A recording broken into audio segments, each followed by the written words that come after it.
Good evening, America. Tonight, the war that began on February 28th, 2026, 109 days ago, has taken two turns that would have seemed impossible on day one. Turn one. The United States and Iran have digitally signed a memorandum of understanding. The deal that was described as largely negotiated, then almost done, then 2 or 3 days away, then signed on Trump's birthday, then not signed, then about to collapse, then about to be signed in Geneva on Friday, has now been digitally signed by President Donald Trump and Iran's lead negotiator.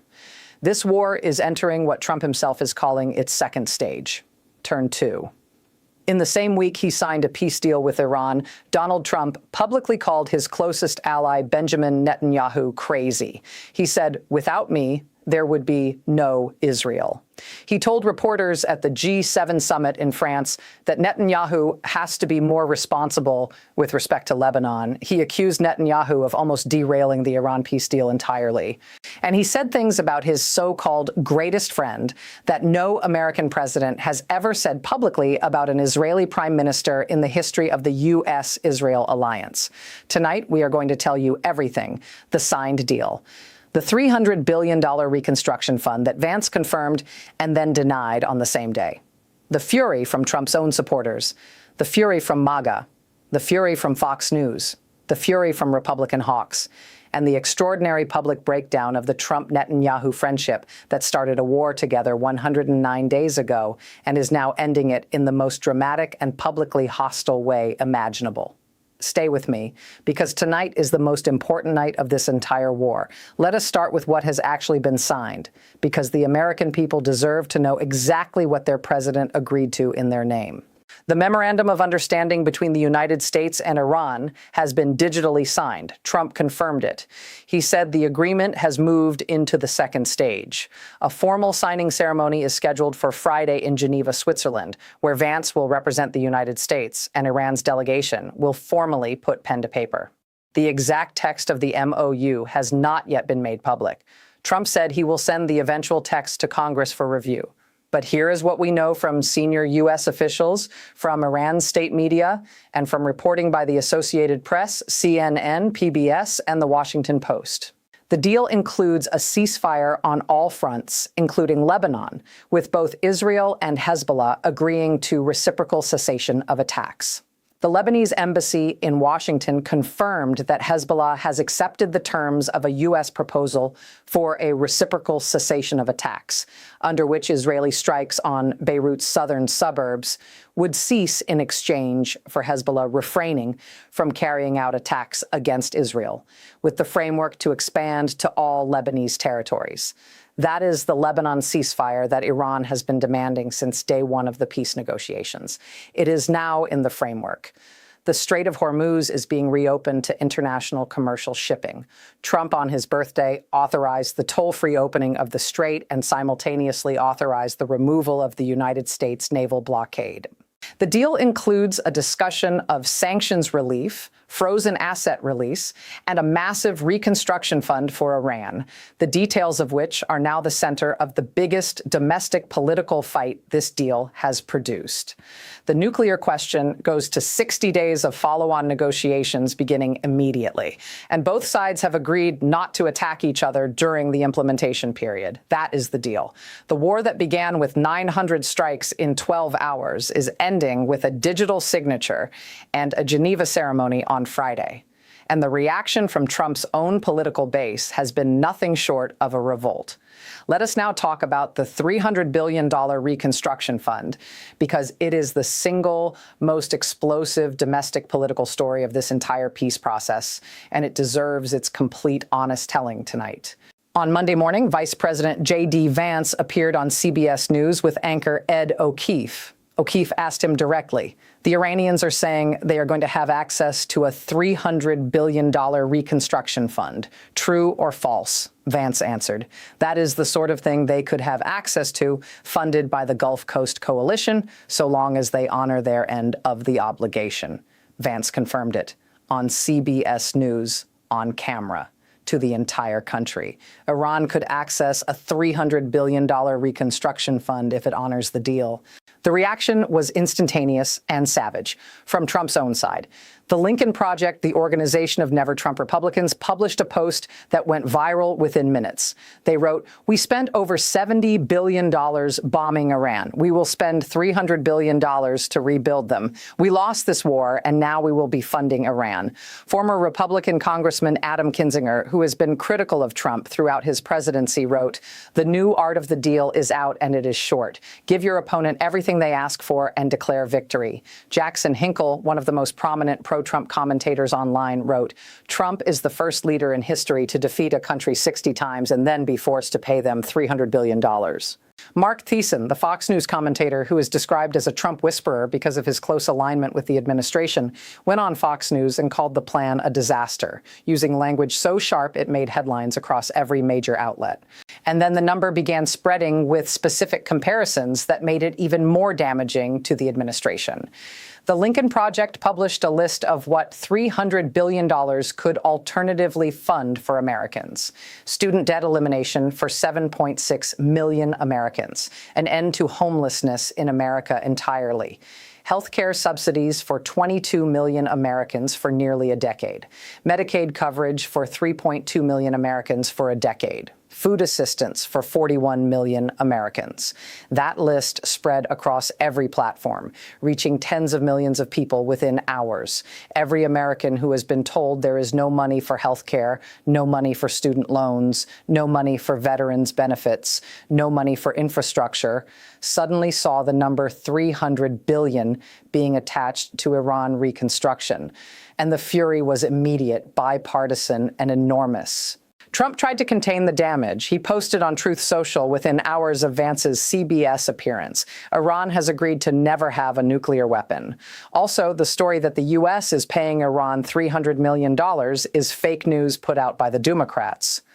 He wrote 300 million, not 300 billion, in a post that itself became a story when people noticed the error and wondered whether the President of the United States did not know the actual number in his own peace deal. And Vance, in one of the most stunning reversals of a major political figure in recent memory, appeared on Fox News the same evening with Sean Hannity and walked back everything he had said on CBS that morning. He told Hannity, "The agreement says they are not getting a single dime of American money. That is just not what this is. Not a single dime." In the same day, same vice president, CBS in the morning, not a single dime on Fox at night. Vance confirmed the $300 billion on CBS. Vance denied the $300 billion on Fox. And somewhere between those two appearances, the Trump administration renamed the fund. They stopped calling it a reconstruction fund. They started calling it an investment fund because the word reconstruction sounded too much like the word reparations. And reparations for Iran is a phrase that would have ended the political viability of this deal among Trump's base instantly. Now let us talk about Netanyahu, because what Trump said about him at the G7 in France is unlike anything any American president has ever said publicly about an Israeli prime minister. Trump told reporters at the G7 summit in Evian, France, "I have had a great relationship with Bibi. Now Bibi has to be more responsible with respect to Lebanon." He said he told Netanyahu he was unhappy with his recent moves. And then he said the words that made every front page in the world. "Without the U.S., there would be no Israel. Without me, there would be no Israel, because no other president was willing to do what I did." Those words, "without me, there would be no Israel," are words no American president has ever spoken publicly. They are words that claim personal credit for the existence of a sovereign nation. They are words that reduce the U.S.-Israel alliance from a relationship between two governments to a personal favor from Donald Trump. And they were spoken publicly at a G7 summit in front of the entire world on the same day Trump was finalizing a peace deal with Iran that Netanyahu had actively tried to prevent. But it gets more personal. Sources briefed on Trump's direct phone call to Netanyahu confirmed to Axios that during the call, Trump used expletives while telling Netanyahu he was crazy. Crazy. An American president called the prime minister of his closest ally crazy during a phone call about a war they started together. The same sources told Axios that Trump also claimed during the call that he had helped keep Netanyahu out of prison, a reference to the ongoing corruption trial Netanyahu faces in Israel. And after the call, Trump posted on Truth Social calling it very productive. Very productive. A call where he called Netanyahu crazy and claimed to have kept him out of prison. Netanyahu's response was carefully calibrated.